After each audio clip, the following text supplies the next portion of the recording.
buddy. Finally found a spot where I can mount my camera where it's not like interfering with my vision or anything. When I do my driving, it's when I do my thinking. But it's probably pretty loud, whatever. I just wanted to say that intention, being such an important thing to me in my life, that I know that if I really want something bad enough, I can work for it, and I can intend to happen. Intention alone does not create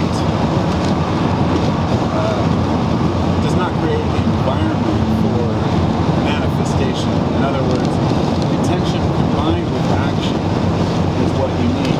And intention itself is what starts the action. So you intend to do something and you take action. Now, some people say that if you want something good to happen, you just have to just want it bad enough. And that's true. But it also takes action on our part. So I made this video a while back about Volkswagen buses. Saying, are they the greatest cars? I had a bus back in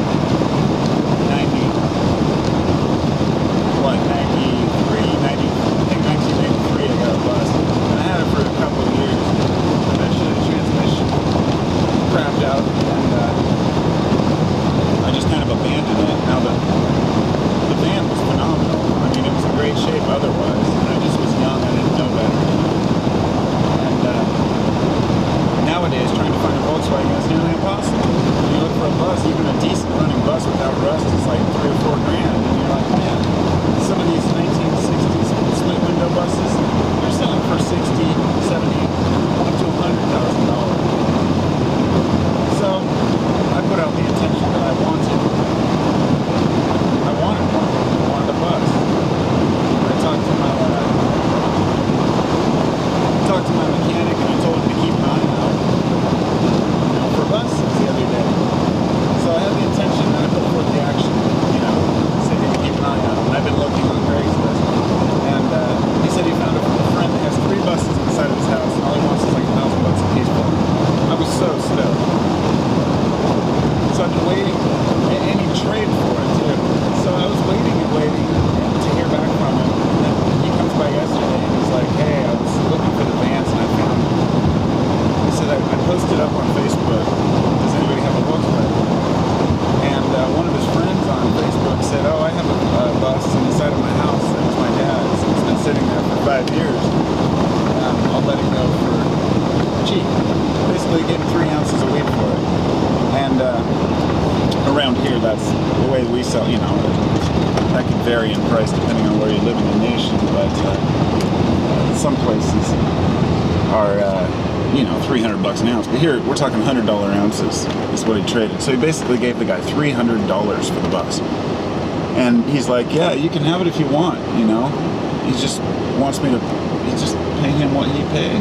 And I was just like, oh my God, dude, are you serious? So he began telling me about it. I'm like, well, what year is it? And he's like, oh, it's a 75. He's like, I checked it out. It's got no rust or anything, and it looks like it's in decent shape. His dad was the original owner, and he left it to him when he died. So we're talking a one-owner bus from 1975, the year I was born, which is what I wanted.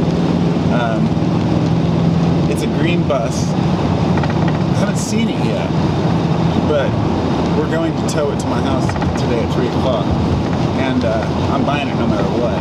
It's a bus. He said it has a sink and a stove in it, and it blew my mind because if it's a camper bus, he says it's not a pop top, but it has a kitchenette in it, and that alone just blows the value out of the water to me because it means I can utilize it for for going out with the family, going on camping trips, and I just can't believe how lucky I got, I guess. But putting the intention out is what created the environment for it, and then putting forth the effort to ask around didn't take much, but it took a little bit. So just thinking about something is great, but thinking about it and using that thought to put action is, towards that. Anyway, so I'm out. Have a great day, everybody.